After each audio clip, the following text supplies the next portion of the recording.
Bu hacının altından çıxıb, bu hacının altına girən yüzlərlə şortları çıxardırlar. Adam əsəbləşir, baxa bilmir.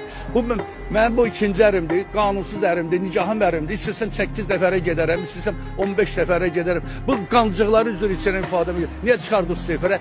Çaqqallar, şərəfsizlər. Adam bilmir, dövlətin o qədər problemi var, xalqın problemi var, millətin problemi var, təhsil problemi var, səhiyyə problemi var, aptek problemi var, dərmanlar problemi var. Bunların hamısını bəyəmləri ekran həll eləməlidir. Ekran dövlətin dilidir, millətin dilidir, xalqın dilidir. Bunları ekranı çıxartmaq lazımdır. Bu şortuları çıxardırsınız, ora bir-biri ilə gəh vuruşurlar, savaşırlar.